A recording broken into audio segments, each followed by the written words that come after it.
Não tem uma solução para fora. Para fora só tem tentativas como miragens no deserto. Chega lá e não estava, chega lá e não estava, chega lá e não estava. Gasta toda a encarnação assim. Né? Então, eu vou só falar para vocês a introdução. Isso tem muito a ver com a primeira etapa no caminho da sabedoria. Eu vou mostrar para vocês, a gente não vai explorar todo, mas vocês vão ler. Vou mostrar já aqui para vocês. E a primeira parte é que muitas pessoas se aproximam do yoga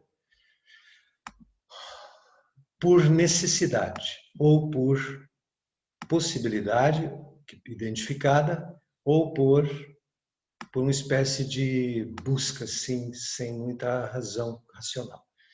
5 estágios da sabedoria. Esse é o texto que vocês têm no material. Eu sugiro que vocês...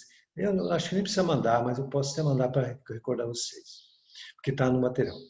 Tem que você leia bem isso daqui. Cada estágio desse. O primeiro é chamado Sarampad. Veja, Sarampad.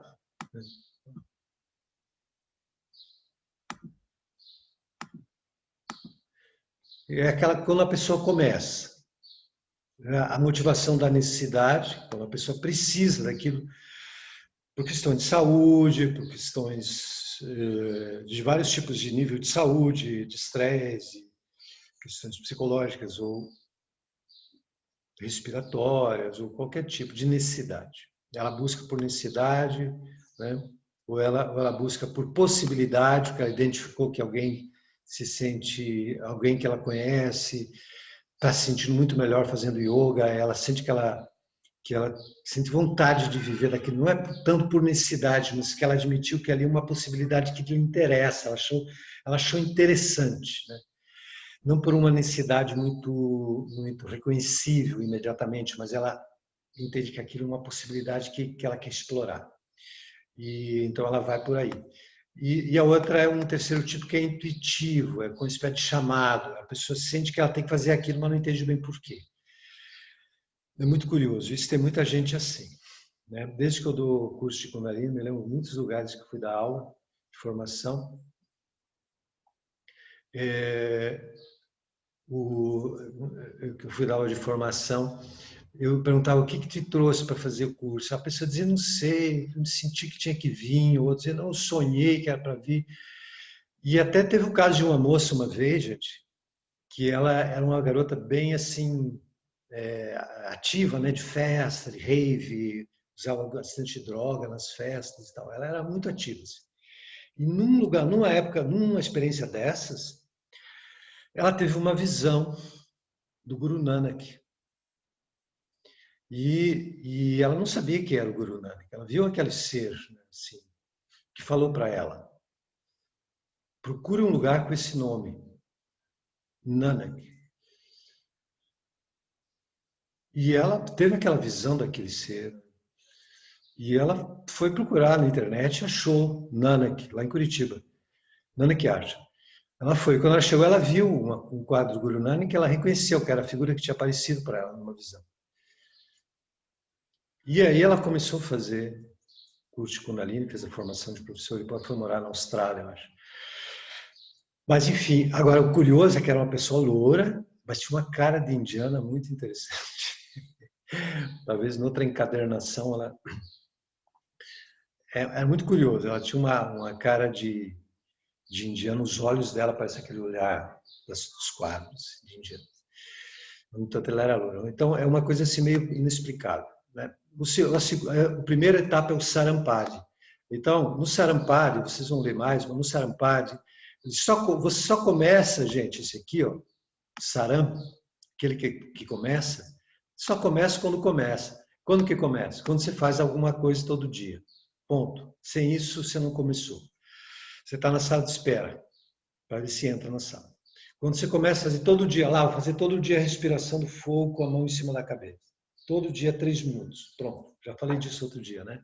Isto é o começo. Aí como é que se trata de alguém que está no começo? Você fala alguma coisa que ela possa fazer sem ter dúvida de como é que faz. Você não dá muitas variações e muita coisa, não. Uma coisa simples, factível, que a pessoa concorda e ela começa. Esse é o Sarampadi. Ela avança no Sarampadi, né? Depois ela chega numa fase que é o Karampadi. No Karampadi é aquele que faz diariamente, é aquele que já ampliou. Aí ele já foi no Karampadi, por Sarampadi por um tempo. A segunda etapa é aquele que avança no aprender, fazendo e ampliando as capacidades desse fazer. No texto tem vários exemplos ótimos sobre aprender a dirigir, por exemplo. No primeiro, você aprende a dirigir, o básico de como é que faz todos os procedimentos para sair do lugar com o carro e obedecer os sinais de trânsito e andar e tal. No segundo, você começa já a entender que se o terreno estiver molhado, você mantém uma distância, não sei o que lá, você começa a ampliar as informações. Então, se na primeira etapa você desse todas as informações já de cara, a pessoa ia ficar muito complexa, ia ficar muito perdida, ela vai ficar meio sem referência. Então, você dá uma orientação bem pontual, bem simples, bem direta e factível.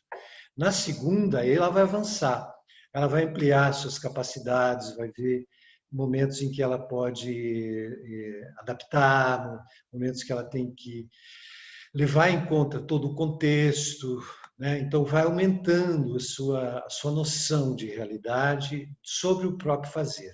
Novas referências sobre o próprio fazer vão sendo inseridas e ela vai começando a ter uma riqueza maior de impressões sobre a prática, sobre o autoconhecimento, sobre o processo espiritual. Então, ela chegou num nível bastante amplo de aprendizagem sensorial, tem novas impressões, ela se alimenta muito com uma variedade de nuances, ela otimiza a sua capacidade de sentir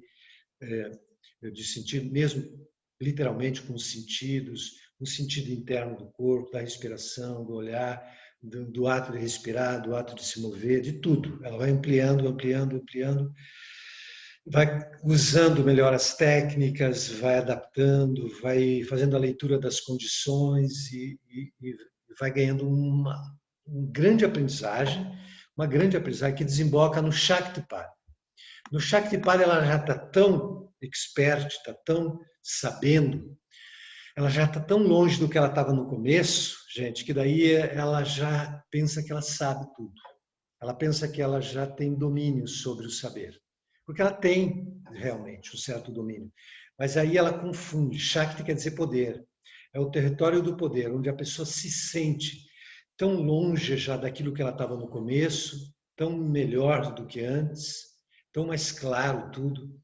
Ela já consegue manejar muito do seu fazer, do seu não fazer. Ela desenvolveu muito. Então ela ganha uma liberdade, que é quase o adolescente, já que pode sair de casa, não precisa ser acompanhado. Ele ganha uma mobilidade interna do saber muito grande. E aí está o grande desafio. É uma das fases mais difíceis de se sair. Porque aí você vai precisar reconstruir o seu projeto, o seu propósito. E aí é onde muitos param e armam seu circo e criam uma seita. Aí é onde muita gente se pensa mestre, no Shaktipat. O Shaktipat, a maioria das pessoas se dizem mestres que aparecem na internet, boa parte deles são Shaktipat.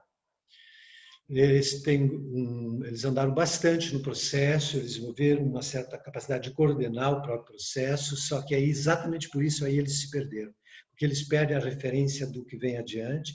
Em geral, eles pensam que já sabem, e eles não têm uma relação com alguém que pode lhe dar um impacto sobre a situação que eles se encontram, né? Alguém que pode mostrar onde eles pararam, porque eles criam resistências a isso, eles acham que são mestres, então eles têm que conversar com outro mestre, de mestre para mestre, eles se acham muito importantes, e eles têm uma certa clareza mesmo, mas o Rumi, um poeta sufi, fala uma frase muito boa sobre isso aí, que ele fala que o véu da luz cega mais que o véu da escuridão. Então, aí você gera um lugar que você não enxerga direito, porque está muito claro. E aí você para. É como se estivesse subindo uma montanha, chegou um platô, a visão está boa dali, você acha que já é ali, já é o platô. Ali já é o topo. Não é. Então, a pessoa para aí é muito comum e o desafio é ela se esvaziar de si mesma, se abrir para um lance além dela mesma, para um próximo passo além dela mesma. O Ishvara Pranidhana, do qual Patanjali fala, é um bom antídoto. É reconhecer uma instância divina do desconhecido e se esvaziar diante dela. Né? É fazer uma reverência ao desconhecido, ao infinito, e se abrir para um passo seguinte.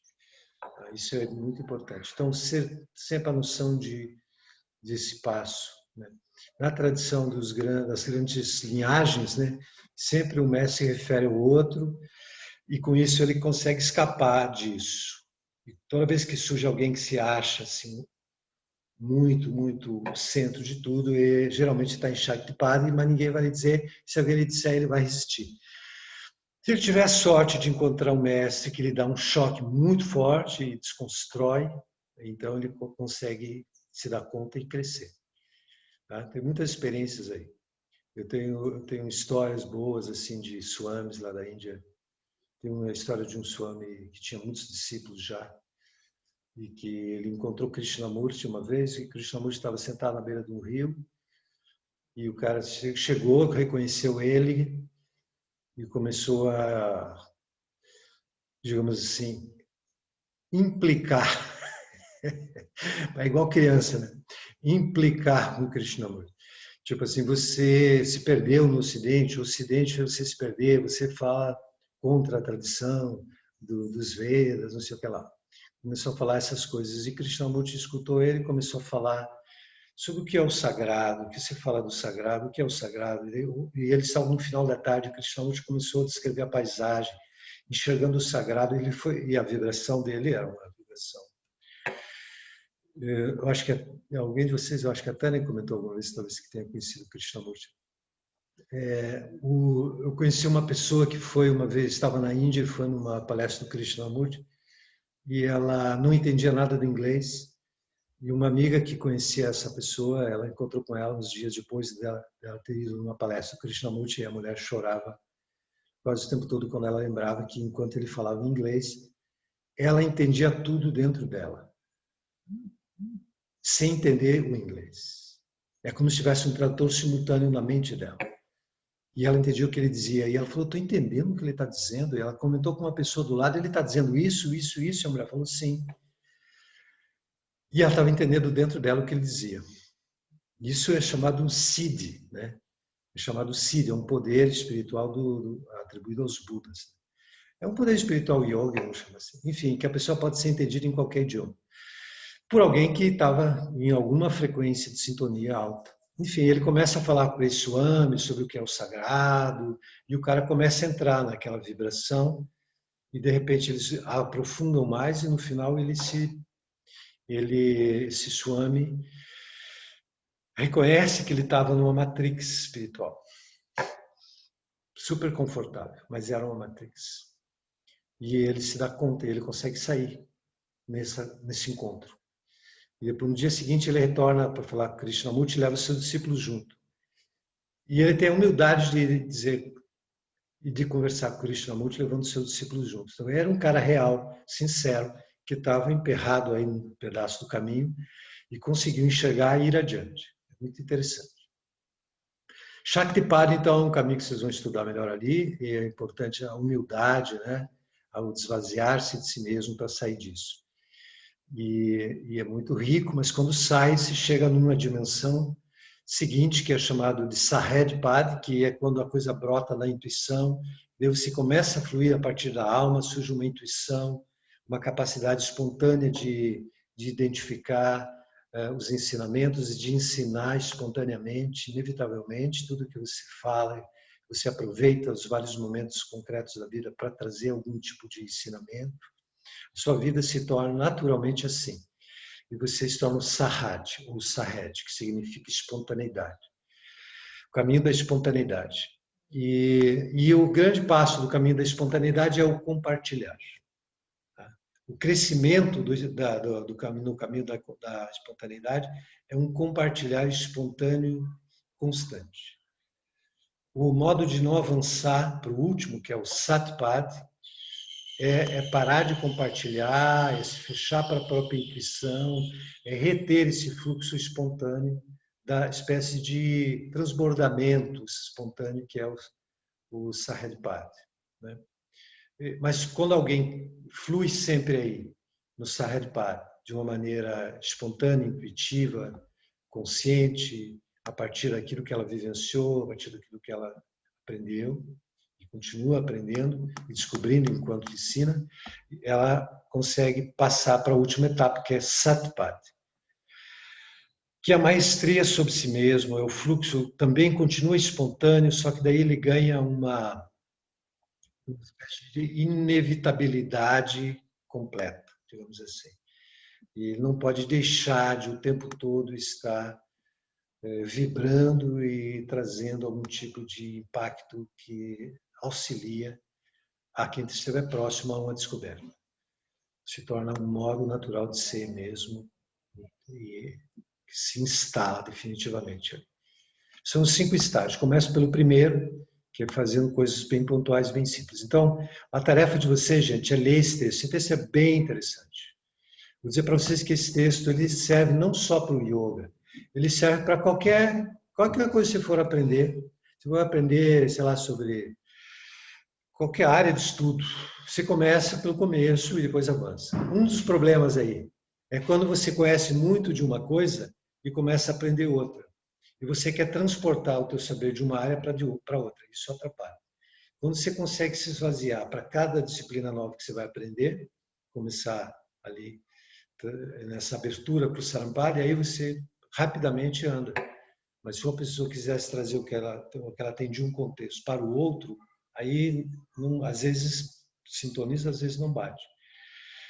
Então é sempre um aprender de novo em cada nova área de estudo.